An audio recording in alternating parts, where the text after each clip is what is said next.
నకిలీ సర్టిఫికేట్స్ తయారు చేస్తున్న ముఠాను పట్టుకున్నారు జగిత్యాల జిల్లా ధర్మపురి పోలీసులు. ఈ కేసులో 4 నిందితులను అరెస్ట్ చేశారు. ఒక్కో సర్టిఫికేట్ కోసం 30,000 రూపాయలు వసూలు చేస్తున్నట్లు గుర్తించారు. నిందితుల వద్ద నుంచి 395 నకిలీ సర్టిఫికేట్స్, 5 సెల్ ఫోన్లను, ఒక మోటార్ సైకిల్, ఒక ల్యాప్టాప్, 25,000 రూపాయల నగదును స్వాధీనం చేసుకున్నారు. నిందితుల్లో 2 పశ్చిమ బెంగాల్ రాష్ట్రానికి చెందిన వారిగా గుర్తించారు. మరో 2 కరీంనగర్ జైన్ కు చెందిన భార్యాభర్తలుగా గుర్తించారు. ఈ ముఠాలోని మరో 2 నిందితులు పశ్చిమ బెంగాల్ రాష్ట్రానికి పరారైనట్లు చెప్పారు.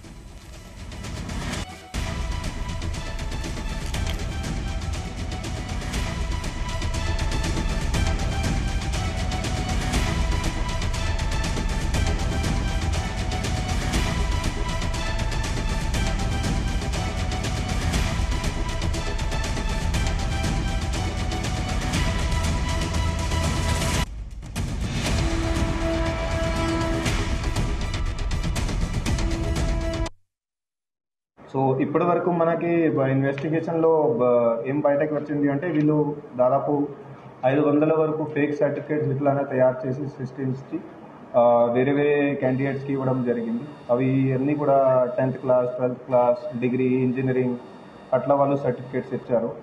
సో అట్లాగే దాదాపు 15.4 lakhs వరకు అమౌంట్ కూడా వీళ్ళు అక్కడ రబీ రాయ్ తోటి వీళ్ళకి ట్రాన్సాక్షన్ జరిగింది. సో అవన్నీ కూడా డీటెయిల్స్ మనం ఇప్పుడు తీసుకుంటున్నాము. సో ఇప్పుడు ఈరోజు ఈ కేసులో సందర్భంగా టోటల్ 4 వ్యక్తులు వాళ్ళని మనం ఇక్కడ అరెస్ట్ చేసాము. వాళ్ళ డీటెయిల్స్ వచ్చేసి A3 ఉంది, కెమెరా ఎలియాస్ బతినోజు రజిత.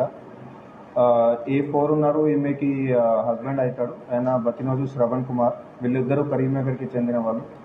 అట్లాగే పొక్కర్కని చంద్రయ్య ఎలియాస్ చందు, ఈయన ఇంతకుముందు స్టార్టింగ్లో మీడియేటర్గా పనిచేసిండు, ఈయన సర్టిఫికేట్ ఇప్పించాడు. అట్లాగే A6 ఉన్నాడు కొడదాల మహేష్ అని, ఈయన ఎవరైతే ఒరిజినల్గా దొంగ సర్టిఫికేట్ తీసుకొని పాస్పోర్ట్ కోసం అప్లై చేసింది. వీళ్ళ 4 పట్టుకొని వీళ్ళ దగ్గర నుంచి ఒక 395 ఫేక్ సర్టిఫికేట్స్ అట్లా సీజ్ చేయడం జరిగింది. అట్లాగే 5 మొబైల్ ఫోన్ కూడా వాళ్ళ దగ్గర నుంచి సీజ్ చేసినాము. ఒక నెట్ క్యాష్ ఉంది 25,000 వరకు, ఒక ల్యాప్టాప్, అట్లాగే ఒక CPU, దాని ఒక 2 వీలర్, ఇవన్నీ కూడా సీజ్ చేయడం జరిగింది.